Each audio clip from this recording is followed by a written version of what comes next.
दोस्तों, कैसे हैं आप लोग। उम्मीद है कि आप लोग बहुत ही बेहतर होंगे।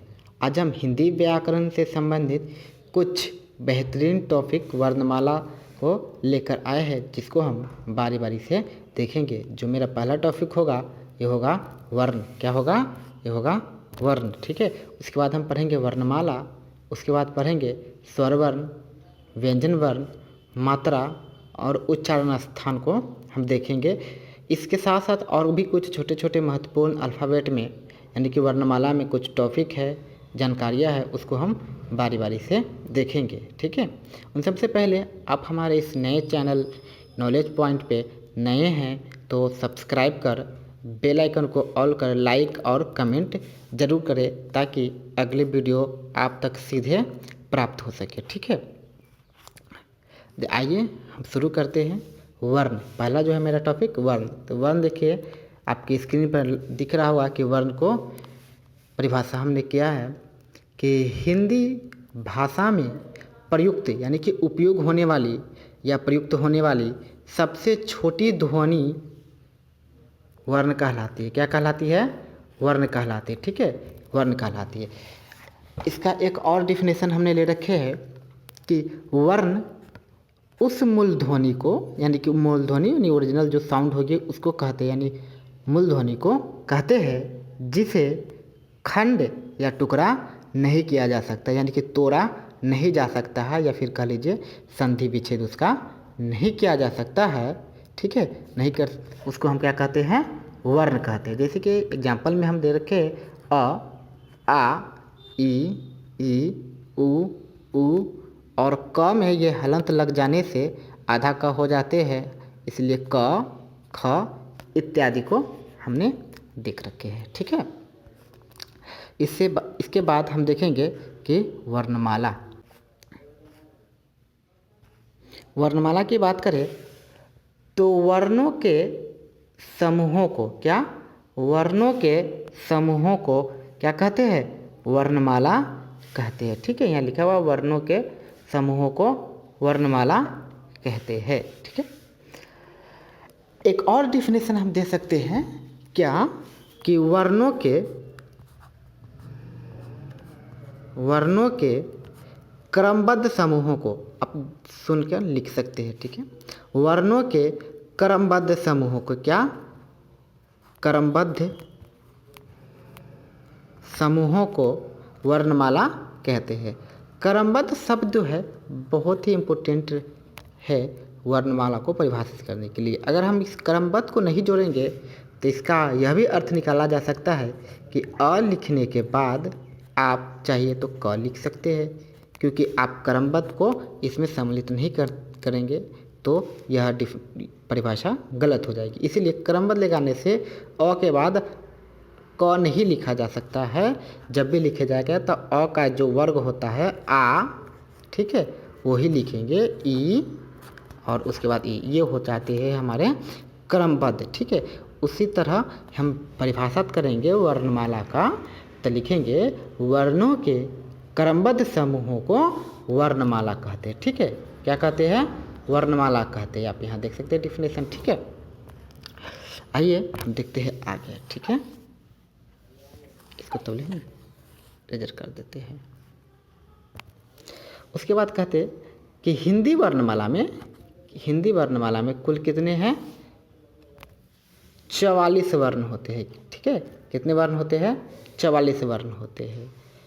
उच्चारण और प्रयोग के आधार पर हिंदी वर्णमाला के दो भेद होते हैं। बात तो सही है।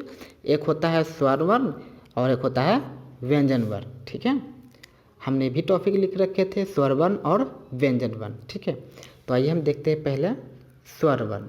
वर्णमाला के पहले रूप को स्वर वर्ण कहा जाता है। यानी कि देखते हैं, कहा है डिफिनेशन कि जिन वर्णों का, ठीक है, जिन वर्णों का उच्चारण पूर्णतः स्वतंत्र होती है। क्या होती है? पूर्णतः स्वतंत्र रूप से होता है, और व्यंजनों के उच्चारण में सहायक होते हैं, स्वर कहलाते हैं। दो शर्तियाँ थे। एक तो पहला होगा कि यह स्वतंत्र होगा, ठीक है, और दूसरा यह है कि यह व्यंजन के किसके व्यंजन के उच्चारण में सहायक होंगे, स्वरवर्ण कहलाएंगे। आप इस तरह इसको परिभाषित कर सकते हैं। ठीक है, अब बात करें एग्जाम्पल की, तो एग्जाम्पल आप देखिए आ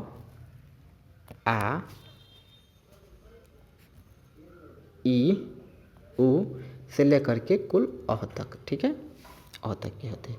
इसकी कुल संख्या आप गिनिएगा तो 11 पूरेगी। कितनी पूरेगी? 11। ये भी एक कभी कभी ऑब्जेक्टिव में पूछ देती है कि स्वर वर्ण की कुल संख्या, किसकी? स्वर वर्ण की कुल संख्या कितनी होती है? तो 11 होती है। ठीक है, ये भी एक बात ध्यान में रखिएगा।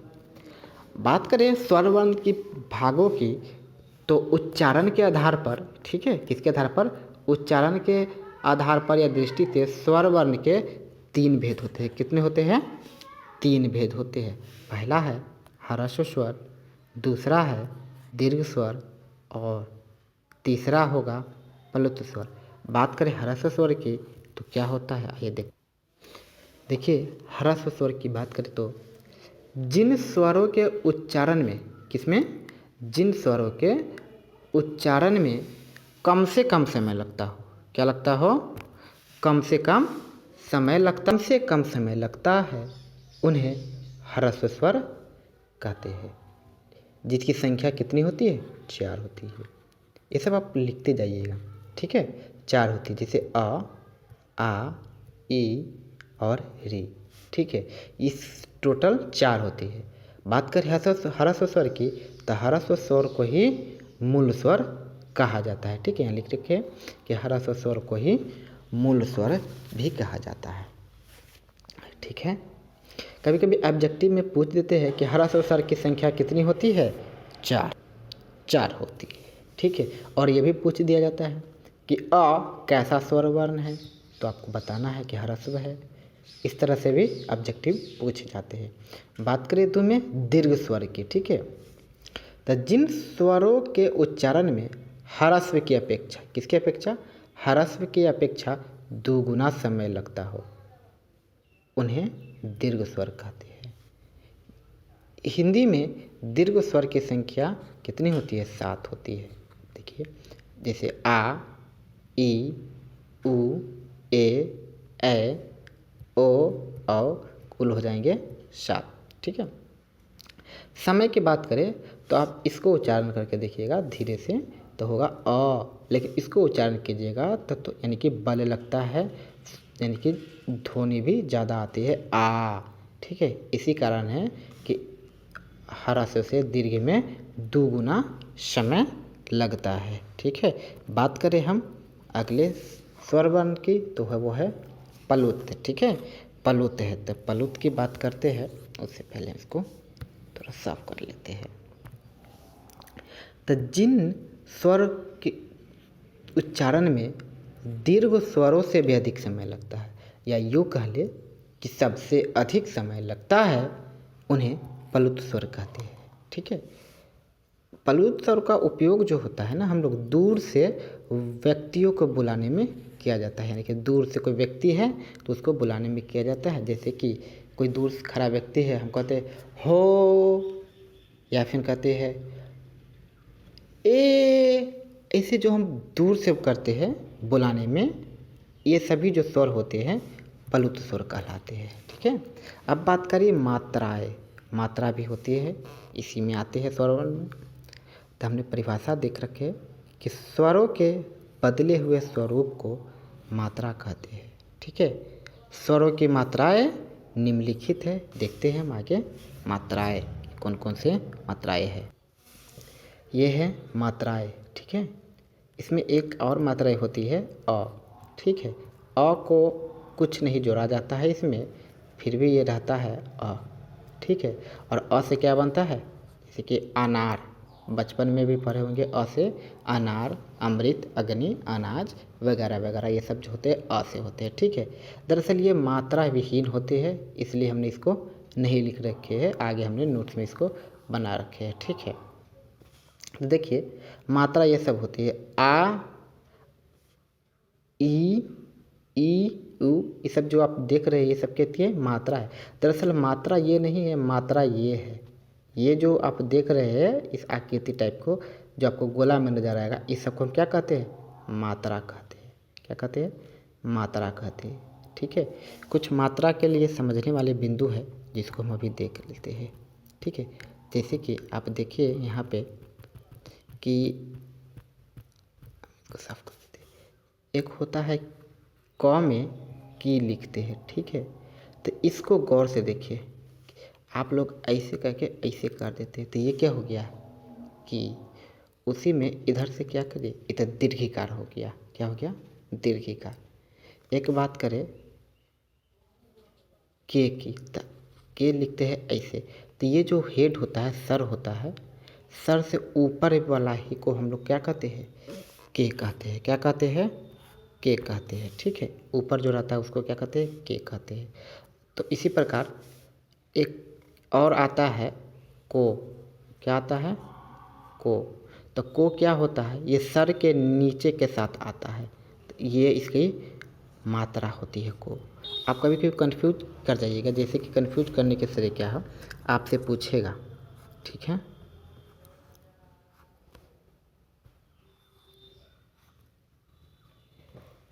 इसमें आपको ये 3 गो बात आप ध्यान रखिए। इसमें ये कौन सी मात्रा है, ये कौन सी मात्रा है और ये कौन सी मात्रा है, आप देखिए गौर से।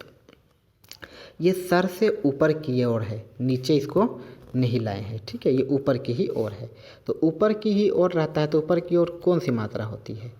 ये मात्रा होती है के, तो ये ए की मात्रा हो गई। ठीक है, इसको एकले भी कहा जाता है। इसमें एक और आते हैं जिसको डबल एकले कहते हैं।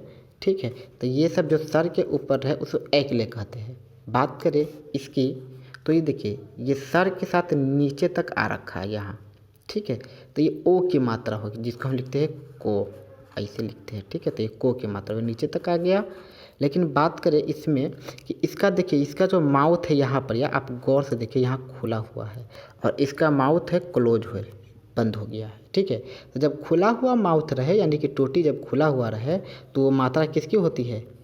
की मात्रा होती है। देखिए की में अगर हम यहाँ लिखे तो यहाँ राउंड नहीं है। क्या नहीं है? राउंड नहीं है। लेकिन इसमें बात करें अगर हम लिखने की को तो ऐसे हम करके राउंड लिखते हैं। तो इस तरह से आप पहचान सकते हैं। ठीक है, तो इसी तरह यहाँ पे आप गौर से देखिए ये मात्रा किसकी है? और की। ठीक है, ये ए की मात्रा है। और इसमें देखिए ये टोटी क्या है? खुली हुई है और नीचे की ओर है, तो स्वाभाविक है ये इर्घिकार और ये ऋषिकार की मात्रा है। तो मात्रा को भी आप समझ लिए। अब आइए आगे देखते हैं। ठीक है, देखिए अवर्ण स्वर की मात्रा नहीं होती है। ठीक है, ये बात आप ध्यान रखिए, अ का कोई स्वर वर्ण की मात्रा नहीं होती है और व्यंजनों का अपना स्वरूप निम्नलिखित होता है। ये व्यंजनों का स्वरूप होता है, जैसे कि क, छ। इस समय हलंत लगा हुआ है। हलंत को भी हम आगे देखेंगे कि हलंत होता तो क्या है। ठीक है, अब देखिए अ लगने पर व्यंजनों के नीचे हल चिन्ह हट जाता है, तब ये इस प्रकार लिखे जाते हैं क, च। यानी कि इस समय बात करें तो अ नहीं लगा हुआ है, अ नहीं है, तो अब ये सब क्या है? स्वर के श्रेणी में आएंगे। जैसे ही इस सब में अ जुट गया यानी कि क जोड़ अ अगर हम लिख देंगे तो ये बन जाएगा क। लेकिन इसमें इसको हम हटा देते, इस अ को हटा देते हैं तो इसके नीचे हमको हलंत लगाना पड़ेगा, तो ये हो जाएंगे क्या? स्वर का स्वरूप हो जाएगा, भाग हो जाएगा। लेकिन ये क्या हो गया? अ यानी कि व्यंजन का भाग हो गया क। कारण यह भी है कि व्यंजन को तो परिभाषित है कि स्वर की सहायता से, तो इसमें अ तो सम्मिलित है, इसलिए यह क्या हो गया? क हो गया। तो ये मेरा मूल क होता है और ये क्या है? स्वर का क है। ठीक है, बात करें व्यंजन की, तो देख सकते हैं कि जिन वर्णों के पूर्ण उच्चारण के लिए स्वरों की सहायता ली जाती है, यानी कि जिसके लिए हम लोग स्वर की हेल्प लेते हैं, वे व्यंजन कहलाते हैं। ठीक है, व्यंजन बिना स्वर की सहायता के बोल ही नहीं सकते हैं हम लोग। जैसे कि मान लिया जाए अभी हमने लिखे क में अ जोड़ दिए हैं, तो ये क्या है? स्वर है। तो इसको यानी कि इस क को बोलने के लिए हमको इसकी आवश्यकता पड़ेगी, यानी कि इसकी आवश्यकता न पड़ेगा तो दरअसल क्या कहलाएगा, स्वर्ग तो कहलाएगा और ये ऐसे होंगे हलंत, तो ये व्यंजन नहीं होगी। अगर हमको इस तरह व्यंजन लिखना है तो अ जोड़ना पड़ेगा इसमें, और जब अ जोड़ेंगे तो उसी प्रकार यहाँ लिखा गया है कि व्यंजन बिना स्वर की सहायता से बोल ही नहीं सकते। अब देखते हैं व्यंजन की कुल संख्या कितनी होती है, 33 होती है। कितनी होती है, 33, और स्वर की संख्या कुल कितनी, 11। तो अगर आपसे पूछेगा कि वर्णमाला की संख्या पूछेगा तो कितनी बताइएगा आप, 33 से 11 44 हो जाएगा। ठीक है, इसमें कुछ और भी वर्ण आते हैं जिसको हम आगे देखेंगे। ठीक है, आइए देखते हैं कि व्यंजन के 3 भेद कौन कौन से होते हैं। देखिए, पहला है स्पर्श व्यंजन, दूसरा है अंतस्थ व्यंजन और तीसरा है उष्म व्यंजन। ठीक है, आइए हम पहला बारी बारी से इसको देखते हैं। स्पर्श व्यंजन की बात करें तो स्पर्श व्यंजन को 5 वर्गों में रखा गया है। ठीक है, कितने वर्गों में रखा गया है, 5 वर्गों में रखा गया, आप देख सकते हैं। और हर वर्ग में 5-5 व्यंजन होते हैं, इसलिए इसे पंचम स्पर्श व्यंजन भी कहते हैं। आप यहाँ देख सकते हैं, इस सब को क्या कहते हैं, पंचम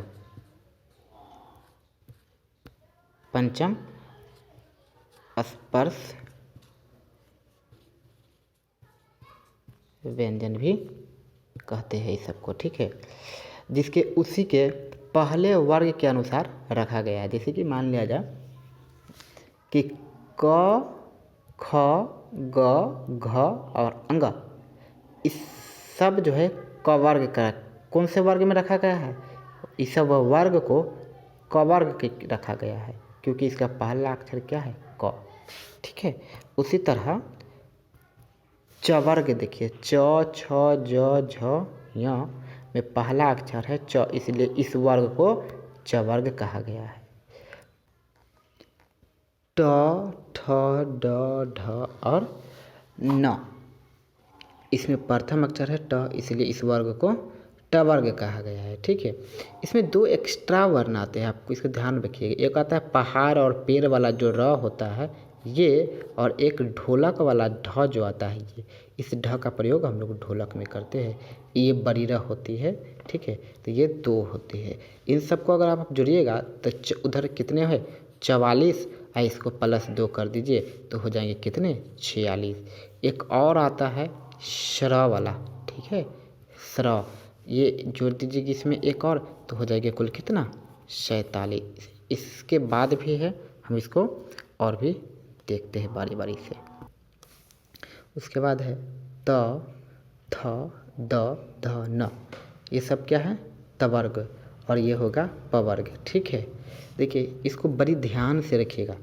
ये जब हम अनुस्वर की बात करेंगे, किसके, अनुस्वर की, तो ये बहुत इम्पोर्टेंट है ये समझना और ये समझे हुए रहना। अगर ये समझे हुए रहिएगा तभी अनुस्वर की समझ आएगी। जैसे हम लोग बोलते हैं ना, मंगल और शंभु, तो यहाँ मंगल में अंग लग गया, यहाँ सम यानी कि म बोल के देखिए, सम म, इस अनुस्वर को म, जबकि इस अनुस्वर को न क्यों कहा जाता है, इसके लिए आपको ये जो है कवर्ग आपको ध्यान में रखना होगा, जिसको हम लोग इसी आगे अनुस्वर यानी कि टॉपिक में पढ़ेंगे। इसलिए इसको आपको बहुत इम्पोर्टेंट है, ये वर्ग आपको ध्यान में रखना होगा। ठीक है, देखिए ये हो गया हमारे कुल स्पर्श व्यंजन। ठीक है, अब बात करें दूसरे की, अंतस्थ व्यंजन की। तो देखिए अंतस्थ व्यंजन की कुल संख्या कितनी होती है, 4 होती है। और कौन कौन है, य, र, ल और व, ये हमारे क्या है, अंतस्थ व्यंजन है। और उसमें व्यंजन की बात करें जो अंतिम व्यंजन है, इसकी भी संख्या 4 होती है, जो है तलाबे सा, मूर्धन्य सा, दंती सा और ह। ये हमारे चारों क्या है, उसमें व्यंजन है। एक और व्यंजन आते हैं जिसको हम लोग कहते हैं, या तो विसर्ग कहते हैं, ठीक है, या तो हम लोग उसको कथी कहते हैं, उसे कथी कहते हैं, संयुक्त या फिर विसर्ग। जब 2 अथवा 2 से अधिक व्यंजन मिल जाते हैं उसे कहते हैं संयुक्त या फिर विसर्ग व्यंजन कहते हैं। ठीक है, किंतु देवनागरी लिपि में, इसको थोड़ा आप देख लीजिएगा, हिडन है। ठीक है, देवनागरी लिपि में संयोग के बाद रूप परिवर्तन में हो जाने के कारण, ठीक है, इसे व्यंजन को तीसरे श्रेणी में रखा गया है, यानी कि वर्णमाला के तीसरे श्रेणी में इसको हम लोग रख दिए गए हैं। ठीक है, इसी प्रकार अगर हम बात करें वर्णमाला के, इसको अगर हम साथ में रखते हैं तो 3 हो जाएंगे। कितने हो जाएंगे? 3। पहला में हमारा था स्वर, दूसरा में था व्यंजन और तीसरा में हो जाएगा ये संयुक्त। ठीक है, ये हमारा व्यंजन होते हैं संयुक्त। जैसे आप देख लीजिएगा कि अक्ष, तर और एक होता है ज्ञ। ये क्या होते हैं? तीनों। ये सब कौन वर्ण है? अगर आपकी बात करें ये सब कौन वर्ण है, तो ये वर्ण होंगे संयुक्त वर्ण होंगे। कौन से वर्ण होंगे? संयुक्त वर्ण होंगे, या फिर इसको विसर्ग भी कहा जाता है। ठीक है, तो अब ध्यान में रखिएगा कि अक्ष, तर और ज्ञ ये सब कौन वर्ण होंगे? संयुक्त वर्ण होंगे। अब चलते देखते हैं आगे की ओर। देखिए, यानी कि अगर हम बात करें विसर्ग की, तो अक्ष, तर और ज्ञ को हिंदी वर्णमाला में सम्मिलित नहीं किया जा गया है। ठीक है, लेकिन अगर हम उसको सम्मिलित कर लेंगे तो 3 हो जाएंगे। ठीक है, और यहाँ पे उसको सम्मिलित करना उचित नहीं हम मानते हैं। ठीक है, नहीं होगा, क्योंकि अक्सर ऑब्जेक्टिव में पूछा गया है कि वर्णमाला के कितने भाग होते हैं, तो ऑप्शन भी रहता है 2। ठीक है, 3 भी रहता है, लेकिन 3 को उस आंसर की जब आती है, यानी कि 10th 12th या फिर कोई भी कंपटीशन की, तो उसको अधिकतर 2 ही रखा गया है। ठीक है, 2, इसलिए इसको हमने उचित नहीं माने हैं कि इसको काउंट करने, लेकिन इसको लेकर काउंट कीजिएगा तो 3 हो जाएंगे। कारण यह है कि अक्ष और तर और ज्ञ के तीनों को आप व्यंजन वर्ण भी नहीं कह सकते, क्योंकि वह संयुक्त वर्ण है। अगर उसको सम्मिलित कीजिएगा तो हो जाएंगे ये 3, लेकिन हमने इसको काउंट नहीं कर रखे हैं। ठीक है, अब बात करें जिसको हम कह रहे थे कि अनुस्वर की। ठीक है, तो अनुस्वर में देखिए, अनुस्वर क्या होता है? देखिए कि इसका प्रयोग पंचम वर्ण के स्थान पर होता है। किसके स्थान पर होता है? पंचम वर्ण। आप हम पीछे देख रखे हैं अनुस्वर में कवर्ग, चवर्ग, टवर्ग, पवर्ग, ये सब जो होता है उसी को पंचम वर्ग भी या वर्ण भी कहा जाता है। इसी के लिए होता है, जिसका चिन्ह यानी कि ये बुनका होता है। क्या होता है? ये बुनका हम दे दिए तो ये बुनका होता है। जैसे कि संभव, संभव, संजय, संजय, गंगा, गंगा। देखिए, ये बात को समझने के लिए आपको थोड़ा नीचे आइए। देखिए, हम इस लाइन में समझाते हैं। जैसे कि आपने पीछे देख रखे हैं कि तवर्ग से पहले की बात करें तो आते हैं क्या? टवर्ग, चवर्ग, कवर्ग। ठीक है, यानी इतने वर्ग आते हैं। आप इससे पीछे जाइए और इसके बाद तो कुछ होता नहीं है, तो इसको आपको ध्यान में रखना होगा, केवल इसको। ठीक है, देखिए होता क्या है कि इसको ये पवर्ग है और ये तवर्ग है। तो तवर्ग से पहले गौर से सुन लीजिए या फिर देख लीजिए, तवर्ग से पहले जितने भी अनुस्वर आएंगे उसमें 9 का उच्चारण होगा। किसका उच्चारण होगा? 9 का। और सिर्फ पवर्ग में आएंगे जब प, फ, ब, भ, म, उसमें म का उच्चारण होगा। किसका उच्चारण होगा? म का उच्चारण होगा। सपोज कीजिए कि अगर मान लिया जाए गंगा, क्या लिखते हैं? गंगा। आप एग्जाम्पल में भी देख सकते हैं गंगा। तो गंगा, ये गा जो है कवर्ग का भाग है, और कवर्ग तो तवर्ग से पहले आती है, इसीलिए तवर्ग में इस 9 का उच्चारण स्थान होगा। और जब इस 9 के बाद आते हैं तब होता है म का उच्चारण। जैसे कि यहाँ देख लीजिए, शंभु लिखते हैं। ठीक है, तो इसको हम अगर अनुस्वर में लिखेंगे तो कैसे लिखेंगे? ऐसे लिखेंगे, शंभु, या बुनका दे दिए। ठीक है, शंभु। तो ये भ किस वर्ग में आता है? पवर्ग में आता है। तब पवर्ग के अंत में क्या है? म। तो इसीलिए इस अनुस्वर को क्या कहेंगे? म, जबकि इस अनुस्वर को न कहेंगे। यही कारण है कि अनुस्वर को कहीं पे म तो कहीं पे न कहा जाता है। लेकिन क्यों? इसका कारण यह है कि तवर्ग से पहले आने वाले में अनुस्वर न का होता है, जबकि तवर्ग के बाद आने वाला में अनुस्वर्ग म का होता है। आइए हम कुछ एग्जाम्पल इसको देखते हैं कि क्या कैसे होता है। देखिए, गंगा, गंगा में ये जो अनुस्वर लगा हुआ है, किस पर लगा हुआ है? ग पर। किस पर? ग। तो ग किसका वर्ग में आता है? तो क वर्ग के वर्ग में आता है। क वर्ग जो है तवर्ग से तो पहले आता है, तो इसलिए तवर्ग के अंतिम में क्या होता है? न। इसलिए गंगा में ये जो बुनका होगा, इसका उच्चारण या अनुस्वर कहिए क्या होगा? न होगा। उसी प्रकार शंभु, भ जो होता है, ये वाला भ किस में आता है? तब पवर्ग में आता है। किस में आता है? पवर्ग में। पवर्ग के अंतिम में क्या होता है? म। तो इसीलिए इसका उच्चारण स्थान क्या होगा? म होगा और इसका उच्चारण स्थान न होगा। बात करें जंगल में, तो ग भी क वर्ग का है, इसलिए इसमें भी क्या आएगा? न। चंबल, देखिए चंबल में ब जो है ये किसका उच्चारण है? किसका वर्ग है? तो म का उच्चारण होगा और पवर्ग का है, इसलिए इसमें क्या होगा? म।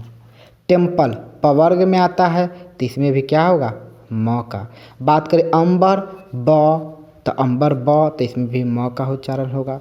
दंगल, ये ग आ गया, तो ग में आएगा न, क्योंकि यह है कवर्ग का और कवर्ग जो होता है तवर्ग से पहले आता है, ठीक है, इसलिए न होता है। इसलिए अनुस्वर का दो उपयोग होता है, एक न के रूप में और एक म के रूप में, ठीक है।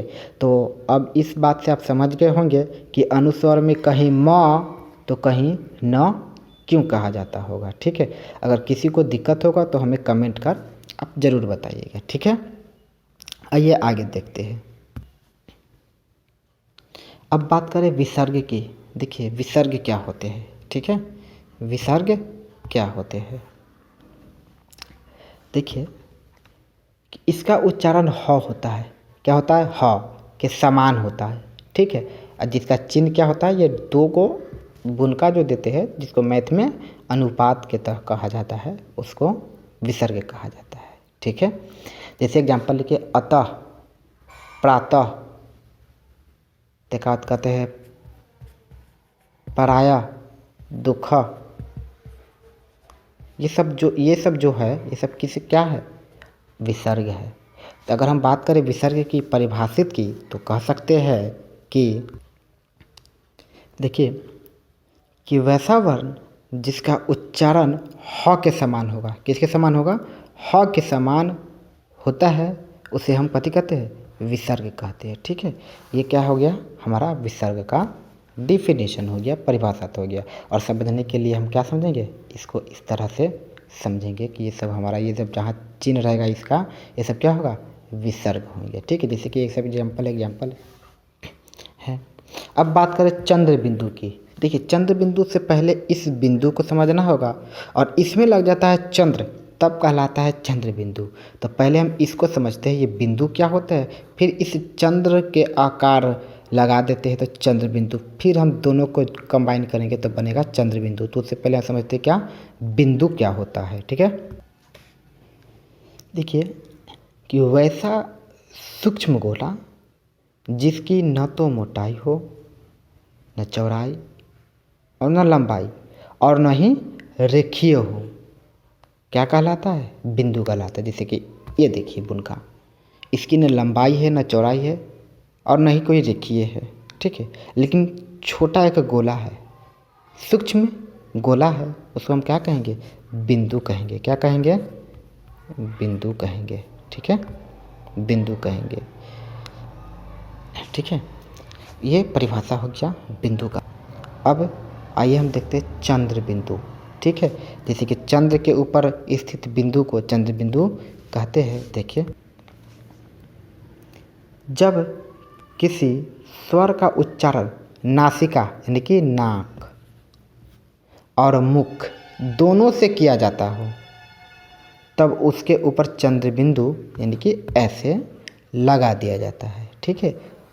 और जिस अक्षर पर ये चंद्र बिंदु लगा हुआ हो उसको हम उच्चारण किससे करेंगे? ये देखिए नासिका से और मुख दोनों से होता है। ठीक है, इसका हम एग्जाम्पल देख सकते हैं। हंसना, आँख, ठीक है, ये सब इसका उदाहरण है।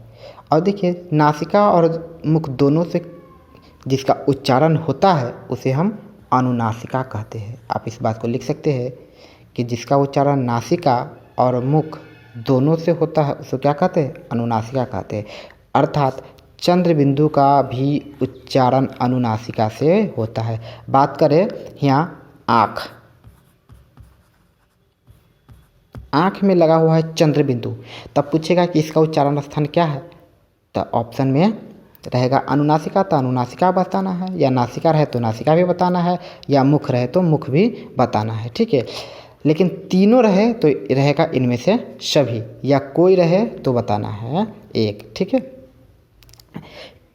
इस सब से रिलेटिव हमने कुछ ऑब्जेक्टिव करीबन करीब 100 ऑब्जेक्टिव यानी कि हमने करेंगे, आगे देखेंगे उसको। ठीक है, इस सब को कन्फ्यूजन आप दूर हो जाएगा जब हम ऑब्जेक्टिव करेंगे तो। ठीक है, लेकिन आगे देखिए, लेकिन आजकल आधुनिक पत्रकारिता में सुविधा और स्थान की दृष्टि से चंद्र बिंदु को लगभग हटा दिया गया। जैसे कि हम लिखते हैं आँख, अब भाई इस चंद्र बिंदु को इसलिए हटा दिया गया है कि थोड़ा सा टाइपिंग करने में थोड़ा सा नहीं डिफ़िकल्ट हो जाता है कि चंद्र लगाइए इसको, इसीलिए इसको कोई लिख भी नहीं करता है। ठीक है, तब इसको हम क्या पढ़ लेते हैं? आँख भी पढ़ लेते हैं। दरअसल ये आँख जो होता है क्या होता है? हमको गलत है हिंदी व्याकरण के अनुसार, क्योंकि व्याकरण का परिभाषा ही है कि हमें शुद्ध लिखना, पढ़ना तथा बोलना सिखलाता है। अब बताइए इस व्याकरण में चंद्र बिंदु नहीं लगाएंगे व्याकरण के अनुसार आँख में तो क्या हो जाएगा? गलत हो जाएगा, तो ये व्याकरण के परिभाषित की विरुद्ध हो जाएगा। लेकिन वर्तमान में शॉर्टकट तरीका को अपनाया जाता है। ठीक है, ठीक है, लेकिन आगे देखिए, लेकिन भाषा शुद्धता की दृष्टि से चंद्र बिंदु लगाना अनिवार्य है या फिर लगाना जाना चाहिए। वही बात है, भाषा की शुद्धता के लिए हम चंद्र बिंदु को उपयोग करते हैं। ठीक है, नहीं तो वो अशुद्ध हो जाएंगे। और भाषा की शुद्धता तो हिंदी में बहुत इम्पोर्टेंट है, बहुत महत्वपूर्ण है। 10th क्लास में बात करें, 12th में बात करें, बोर्ड में, तो इस सब में हिंदी में अधिकांशतः भाषा को ही देखा जाता है जिस पर अच्छे अंक प्राप्त होते हैं। अगर आप सही से भाषा का प्रयोग नहीं करते हैं तो सही भी लिखे हुए रहेगा तो आपका वीक्षक जो होंगे देखेंगे आँख और चंद्र बिंदु पर नहीं रहेगा, उसी आँख से देखकर इसको गलत कर देंगे, क्योंकि आँख पर तो आप चंद्र बिंदु लगाए नहीं है, लिख दिए हैं, तो बताइए गलत हो जाएंगे। तो ये व्याकरण का नियम है कि शुद्धता ही व्याकरण का पहचान होती है। आइए आगे देखते हैं। ठीक है, चलिए अब देखते हैं आगे हलंत की ओर। किसकी ओर? हलंत की ओर। जैसे कि हलंत में हम लोग जैसे कि ह जो होता है ना, त में ऐसे तिरछी लकीर जो खींच देते हैं, ऐसे प में तिरछी लकीर, इसको हलंत कहा जाता है। ठीक है, क्या कहेंगे? हलंत कहेंगे। ठीक है, आइए देखिए, जब किसी व्यंजन के प्रयोग स्वर से रहित किया जाता है तब उसके नीचे एक तिरछी लकीर, देख सकते हैं आप, ये छोटा सा तिरछी लकीर लगा दी जाती है। यह रेखा हलंत कहलाती है। ठीक है, और हल युक्त व्यंजन हलंत कहलाता है। कथी कहलाता है? हलंत वर्ण कहलाती है। ठीक है, क्या कहलाती है? हलंत वर्ण कहलाती है। जैसे एग्जाम्पल में देखिए सतत, कथी लिखे? सतत। ठीक है, उसके बाद आइए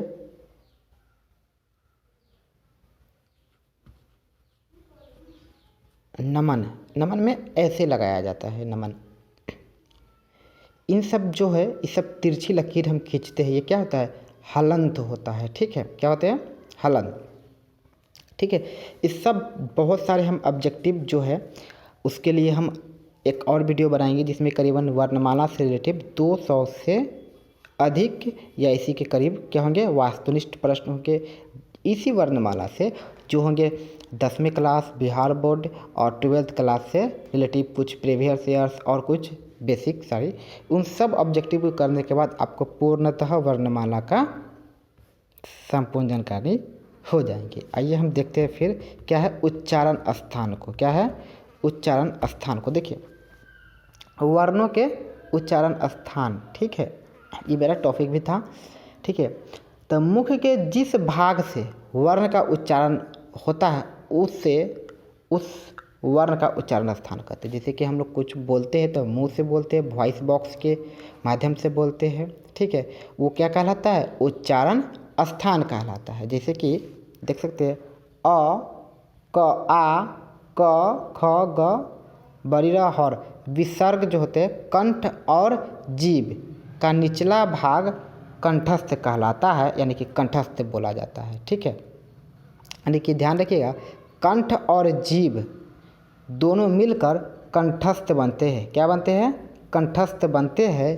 तो कंठस्थ से ही बोला जाता है। जैसे कि अ कहाँ से बोला, बोल के देखिए, अ कहाँ से बोला जाएगा? कंठ से। कहाँ से? कंठ से और जीभ से, ठीक है। ख, आ, ये सब कहाँ से बोले जाएंगे? तो कंठस्थ। इसका दोनों का मिलने के बाद बना है कंठस्थ। लेकिन अगर ऑब्जेक्टिव में अगर आप सवाल करें कि या तो कंठ रहे या जीभ रहे, दोनों में से कोई रहेगा तो आप मार सकते हैं। अगर दोनों रहेगा तो स्वाभाविक है कि तीसरा कंठस्थ भी रहेगा या दोनों ऑप्शन करके रहेगा ही रहेगा, ठीक है। तो ये आपको समझना होगा। इस सब के समझने के लिए अगली वीडियो यानी कि हम बनाएंगे, ठीक है। आइए देखते हैं कुछ और बेसिक चीज़। जैसे कि दूसरा में देखिएगा ई, बड़ी, च यानी कि चवर्ग और य स तालु और जीभ से मिलकर तालवय से बना है। जीभ और तालु को मिलकर कथी बनता है? तालवय बनता है। यानी कि सबका उच्चारण कहाँ से होता है? तालवय से होता है। उसी प्रकार ये देखिए री या टवर्ग कहिए, ढ र कहिए, यानी मूर्धा और जीभ से मिलकर बनने वाले मूर्धन्य से होता है, ठीक है। उसके बाद त, थ, तवर्ग और ल, श, दांत और जीभ से मिल के बने दंत के से उच्चारण होता है। उसी प्रकार उ और प, फ, व में म तक दोनों ओठ यानी कि हमारे पास दो गो ओठ है तो इसलिए ओष्ठ कहलाते हैं। जब दो गो मिलता है तो ओष्ठ हो जाते हैं, होठ नहीं होते हैं, ठीक है। उसी प्रकार ए कंठ और तालु जीभ यानी कि कंठ तालवे से मिलके बना होता है, ठीक है। कंठ तालु, कंठ का जो तालु होता है और जीभ दो को मिला है तो दोनों को मिलाने पर क्या बनता है? कंठ तालवे बनता है, ठीक है। तो कंठ तालवे से बोला जाता है। उसी प्रकार ओ दांत जीभ, क्या? दांत जीभ और ओठ से मिलके बना होता है, इसे कंठोष्ठ कहते हैं। क्या कहते हैं? कंठोष्ठ। फिर है लास्ट में व, दांत जीभ और ओष्ठ दंतोष्ठ से उच्चारण होता है। या फिर आप इस सब को आप ध्यान में रख लीजिएगा, ठीक है, कि कहाँ से उच्चारण होता है, या फिर इस सब को प्रैक्टिस करने से आपको बेहतर से समझ में आएगा, ठीक है। अगली वीडियो शीघ्र ही प्राप्त होगी, आपको मिलेगी, ठीक है। इसके लिए हमारे इस चैनल को सब्सक्राइब कीजिए, लाइक कीजिए और अपने नज़दीकी जो आपको लगे कि हाँ इसके लिए यह वीडियो अति आवश्यक है, वो पढ़ने वाला व्यक्ति है तो ज़रूर उसके पास शेयर करेंगे, ठीक है। उसके लिए हम कुछ अनोखा चीज़ भी अपनाएंगे अगली वीडियो में, ठीक है। उससे पहले अंत में देख लेते हैं कि हिंदी वर्णमाला में कुल कितने अक्षर होते हैं? तो 48 होंगे। क्या होंगे? 48। व्यंजन की संख्या कितनी? 33। स्वर की संख्या कितनी? 11, ठीक है। अब हमने इसमें बढ़ा दिए हैं र, ढ, और ये बढ़ा दिए हैं। इन सबको जोड़ने से कितने हो जाते हैं? 48 हो जाते हैं, ठीक है। अब बात करें अब इस सरा की जो हमने पीछे देख रहे हैं इसमें नहीं जुड़ा हुआ है, अगर हम जोड़ देंगे तो 49 हो जाएंगे। कितने हो जाएंगे? 49 हो जाएंगे, ठीक है। लेकिन संपूर्ण जो होता है वो कितने होते हैं? 52 होते हैं। कितने होते हैं? 52। जहाँ भी वर्णमाला के संपूर्ण शब्द से जुड़ा हो और पूछे कि वर्णमाला में क्या संपूर्ण, वर्णमाला में क्या पूछे? संपूर्ण कह के पूछे कि संपूर्ण कितने अक्षर होते हैं तो आपको ऑप्शन में रहेगा 52, तो ये होगा सही 52, ठीक है। और देख लीजिएगा क्या रहेगा, ये ऑप्शन पे भी डिपेंडेंट करता है, ठीक है। चलिए बेस्ट ऑफ लक है।